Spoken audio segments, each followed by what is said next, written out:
Hello, viewers, welcome Mr.Who Reviews. And today I review My Hero Academia, episode also called My Hero Academia. And yeah, this is kind of the final episode of the series. I think kind of, to say here there's gonna be an OVA that's gonna be coming out at some point. I don't know when, and that's gonna be counted as the 12th and final episode of the series, but don't know. Anyway, this episode begins where the end credit scene left off with this kid who got his mouth stitched up and was put into a cage, escaped, and yeah, he's just a little confused and say he's been in the cage for who knows how long, and he don't understand why uh like the heroes and the citizens are happy and he didn't really get uh, help. Yeah, and it's also revealed that his family was treated badly because of his quirk called darkness. He has the ability to let now like venom like get tentacles out. Um, yeah, this sort of mirrors what happened to Shigaraki after his quirk activated and turned out the kid's darkness quirk was a mutated one like a airy. Yeah, then an old woman that finds one take this hand. It is the same old woman that found Shigaraki years ago, but the thought a hero would find him, and yeah, it turns out he had a lot of guilt about just leaving Shigaraki there, just wondering if a hero did find him, and apparently he kept her up all night. Not wanting to repeat the mistakes of the past, she comforts the boy by saying, like, don't worry, it's okay, Grandma's here. And before that happened, Deku and Ravity saw what might have gone on and was gonna save the woman from the boy, but yeah, things seem to be okay.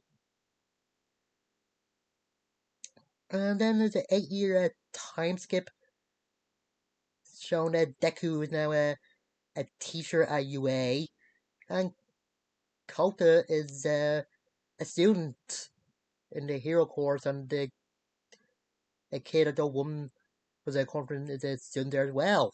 So cool.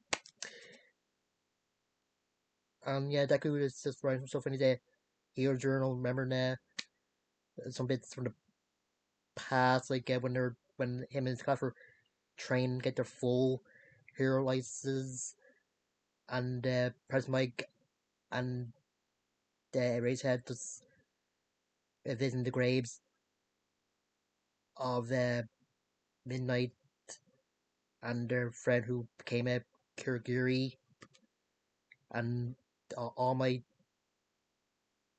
and the old woman that heals people. I think Heal Girl or something like that. Just visiting, just trying to help out Gran Torino. Yeah, there's a lot of stuff happens in this, and the drag racing was good as well, and the Ida is one making the speech, and they play a Hero 2 at it, so pretty good. And yeah, a lot of the members of Class 1A have done a pretty good, like Shoji actually got an award for his efforts in the war and for solving disputes between xenomorphs and humans in remote areas peacefully. Oh, you got to mention while this stuff with the old woman and the kid was going on, the Hawk was talking to All Might, saying he wants to do something different with the hero rankings, wants to like include like not just rankings but getting out like special awards for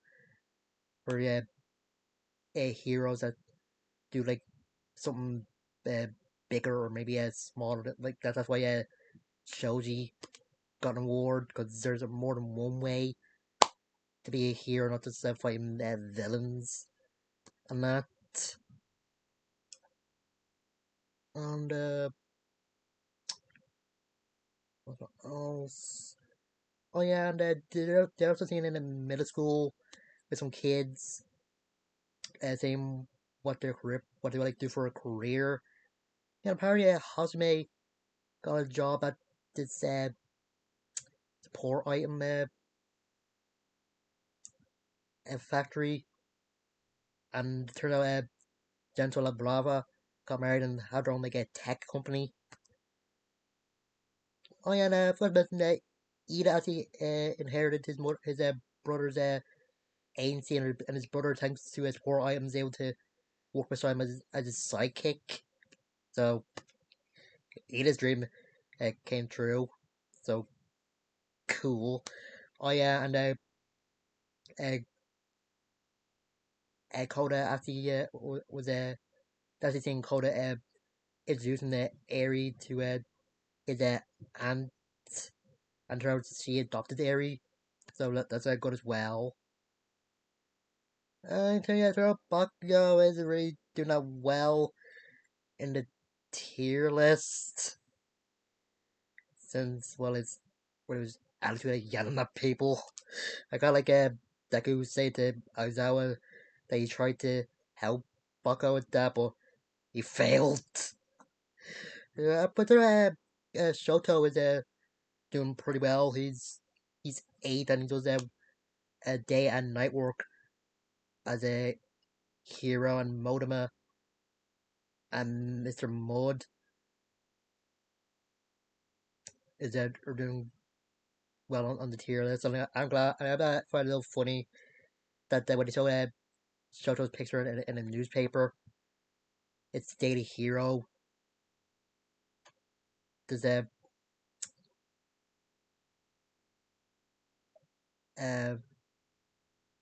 there's reference to the Daily Planet from Superman or something. Mm. And turn out Shoto put like a T on his on his superhero costume or his hero costume in memory of Toya, and it actually turns blue and uses his fire powers or something. And turn out in Ever is helping out um all my helping people that suffered with villain attacks. Yeah, there's a lot of stuff happening. Let's go off some sort of whatever. Some of the other members of Class 1A have been going around schools to talk to kids and give them like get counseling, whether it's if they're finding it hard with using their quirk or if there's problems at home or something. And turns out that's something that Urbraca or Gravity started up. Kind of extends that to what happened with the Toga. Mm. Oh yeah, and Mirio, that's the number one, just on Midnight's prediction came true. And yeah, they finally made a joke that says worried that people are going to be catching up to him. Mm. And with the middle school, there's actually one person that wants to uh, do the hero course, but his classmates saying his quirk is too weak, and with crime on delay, they're not really like again that many pro heroes. And the kid's name is Dai. He first showed up in the last episode, season 5, from the All My statue. That those who don't remember. Mm. And there's actually statues of Deku and the other members of Class 1A, where All My statue is, and some statues of civilians. I'm guessing they're the civilians that gave Aizawa supplies, but you know. And I'd like to go to the all my statue to like he's just feeling like he just goes there when he needs comfort or something, and Deku going there when he's just feeling nostalgic for like for classmates since they can't really get together that much. I heard some people thinking that this means that his friends abandoned him, but that's a sort of life. Like they do it, like some of them do have team ups, but it probably get hard getting about 20, 21 people together, which are so busy. But hmm. And yeah, one second just after that's where you see this kid, but fallen says him and die was about to, but he actually fell on his face, and when he sees Deku, he goes, "Oh, fanboy!" And he tells Deku that he's just there to ask All Might if he can be a hero like get him and Deku and that, and Deku sees himself in him, and he kind of overanalyzes Dai's quirk, whistles that freaking Die out,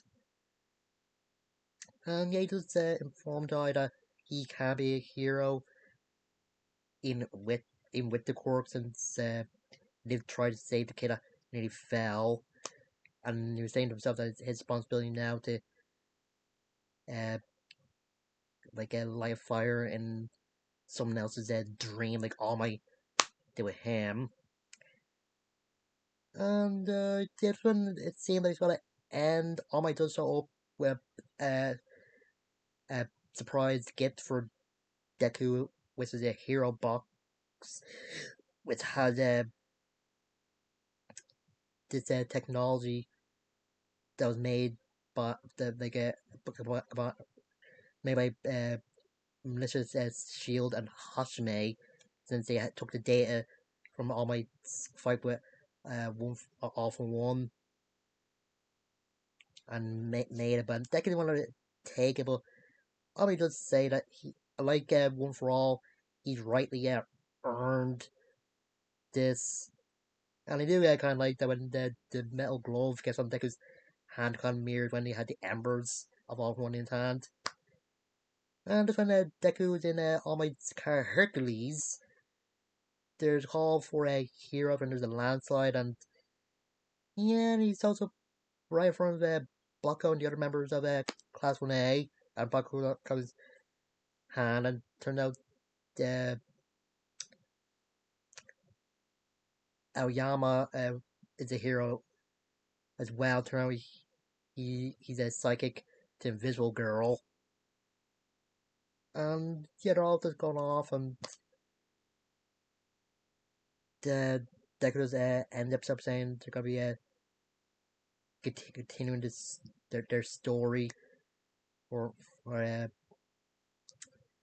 they're gonna be together forever or something like that. And there's some pictures which was confirmed to be taken by Deku, and just somewhat the all the other characters have been doing in turn. The earphones actually helping the Airy with her guitar. Mm. And that's when it ends, saying the story will continue and go plus ultra. And yeah, this is a great episode. And like I said, this isn't exactly the end. There is an OVA, but like I also said, don't know when that's gonna come out. I'll probably review it when it does. And yeah, just same what all the other characters have achieved after they graduated was pretty good. Apparently, Red Riot is popular with men and some kids. I feel like too. And yeah, then Deku actually walked by Earphone Jack and Kaminari's hero agency, which are kind of together, even though they're not in a relationship. And the kid Astro has on billboard with God. And yeah, this might not be the end, but it just feels like it. the ending, and I might not have watched this show when it first came out. I only got to watching it by season 4 during the the start of the lockdown. But I really like the show. Even though some storylines weren't really my cup of tea and some characters either. But a lot of the characters are very good, and there are some get goofy moments, and that's very good. Oh yeah, with the show, as he shows up to this school that's the kid that he Bucko and the other heroes that are in that course to get their personal licenses calm down. Apparently, the Five Weenies Festival had been going on for a long time. Don't know. And yeah, like I don't know when the OVA got come, but I'm looking forward to it because I really thought they would only get 12 episodes if they're gonna show uh, Deku and Urabaka like like starting their romantic relationship, but don't know. I mean, that's it. That's it. Guys, later.